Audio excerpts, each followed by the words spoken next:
Welcome back to the channel. So today we have come with another topic which is on Keynes theory of demand. Keynes theory of demand को हम क्या कहते हैं? Liquidity preference theory भी कहते हैं। ये जो कीन्स की थ्योरी है ये जॉन मार्टिन कीन्स ने दी है, जिन्होंने इसको concept of theory of demand को किस में एक्सप्लेन किया है? अपनी फेमस बुक है उनकी the general theory of employment interest and money, जो 1936 में पब्लिश हुई थी। उसमें उन्होंने किसके बारे में बात की है? डिमांड फॉर मनी को उन्होंने एक्सप्लेन किया है अपनी बुक में the general theory of employment interest and money which came in 1936। The Keynes theory of demand is also known as liquidity preference theory which was given by John Martin Keynes. तो according to Keynes क्या है? लोग people demand money not only for transaction but also for speculation and precaution. Keynes के हिसाब से लोग transaction करते हैं मनी की सिर्फ किसके लिए नहीं, लेन देन के लिए नहीं, बल्कि प्रिकॉशन जो होता है, जो इमरजेंसी सिचुएशन होती है उसके लिए, और स्पेकुलेशन के लिए।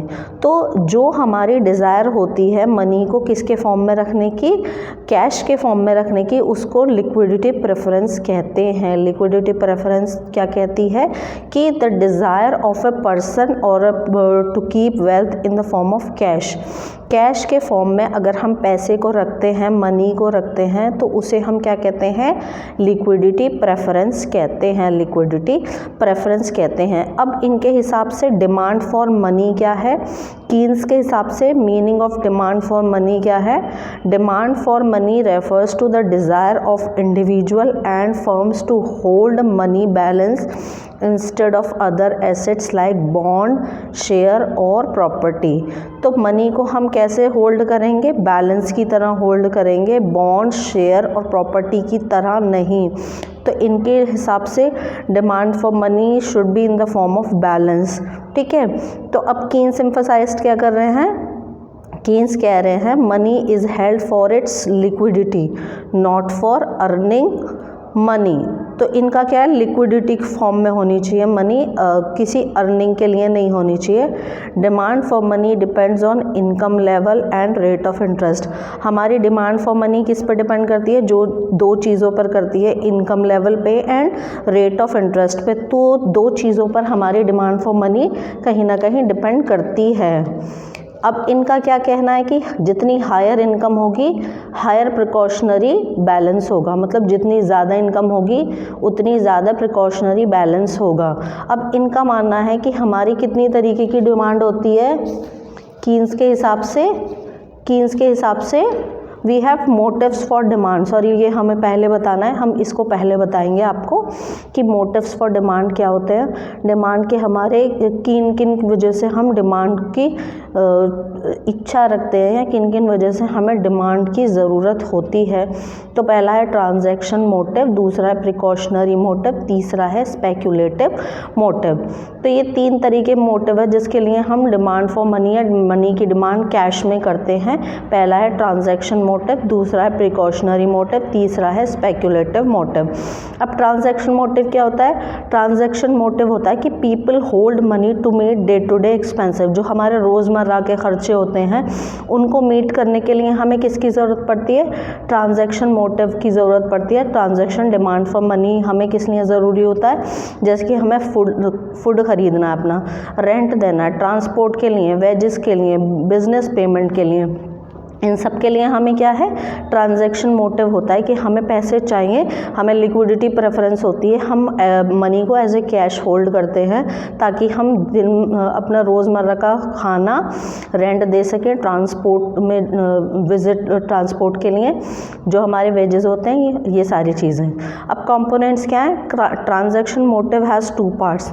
इनकम मोटिव जिसमें कि हाउस होल्ड पे डिपेंड करता है, बिजनेस मोटिव फर्म्स का एक पार्ट है। अब फैक्टर्स अफेक्टिंग क्या करते हैं ट्रांजैक्शन डिमांड को? Level of income, size of business and frequency of income. Level of income का मतलब क्या है कि अगर हमारी हायर इनकम होगी तो हमारा क्या होगा? we will have higher transaction motive, or if we have low income then there will be low transaction demand for money. Business का साइज़ ऑब्वियसली बड़ा होगा तो ज़्यादा ट्रांजैक्शन होगी, कम होगा तो अगेन लो होगी। तो this is about transaction motive. Transaction motive की बात कर रहे हैं हम, it is talking about the transaction motive. अब रिलेशन विद इनकम, अभी हमने बात की ना, transaction demand for money is directly proportional to income.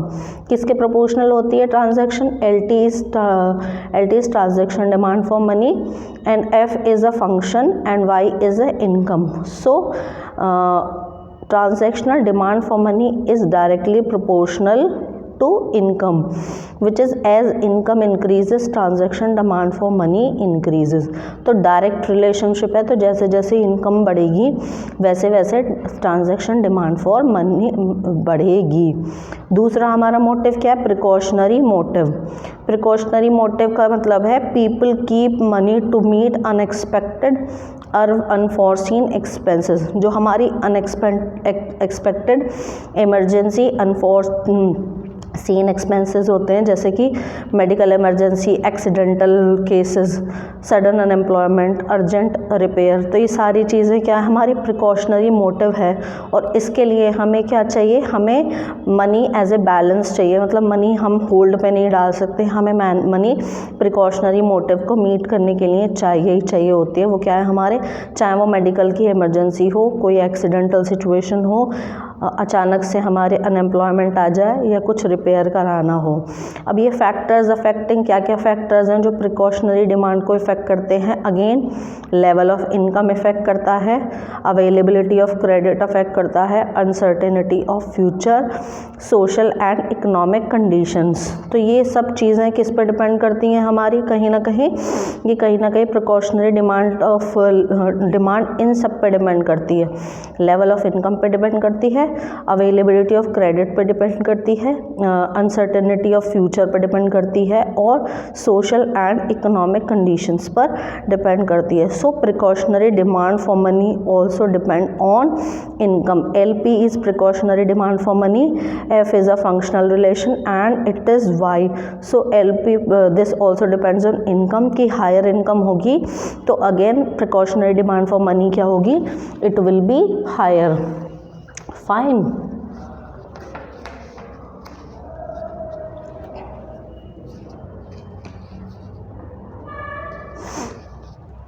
This is our third demand, speculative motive. Speculative demand for money arises due to uncertainties about future interest. तो speculative demand for money किसकी वजह से आती है? Uncertainty about future interest rate. So people choose between holding money, या तो people cash रखेंगे या तो बॉन्ड्स रखेंगे. तो speculative demand is based on future interest rates. The speculative demand for money is inversely related to rate of interest. ये किससे related है? रेट ऑफ इंटरेस्ट है, इन्वर्सली रिलेटेड है. मीन्स कि अगर इन्वर्स रिलेटेड है कि अगर रेट ऑफ इंटरेस्ट बढ़ेगा तो ये स्पेकुलेटिव डिमांड घटेगी, और रेट ऑफ इंटरेस्ट घटेगा तो ये बढ़ेगी. That is speculative demand for money is opposite related. ये डिक्रीज होगा, ये इंक्रीज होगा, तो ऑपोजिट रिलेशनशिप है. अब इसमें दो कंडीशंस हैं कि when interest rate is high people expect it to fall, तो bond price will rise, people buy more bonds, less money demand. ये कंडीशन ये है कि अगर हाई होगा तो पीपल क्या एक्सपेक्ट करेंगे कि रेट ऑफ इंटरेस्ट फॉल होगा, जिसकी वजह से बॉन्ड के प्राइस बढ़ जाएंगे और ज़्यादा बॉन्ड्स खरीदे जाएंगे. तो ये इन्वर्स रिलेशनशिप है कहीं ना कहीं, कि अगर प्राइस बढ़ेंगे तो कहीं ना कहीं बॉन्ड्स के इस पे इफ़ेक्ट पड़ेगा, और रेट ऑफ इंटरेस्ट घटेगा तो इसका अगेन असर पड़ेगा बॉन्ड्स पर. तो ये दिस इज़ इन्वर्सली रिलेटेड.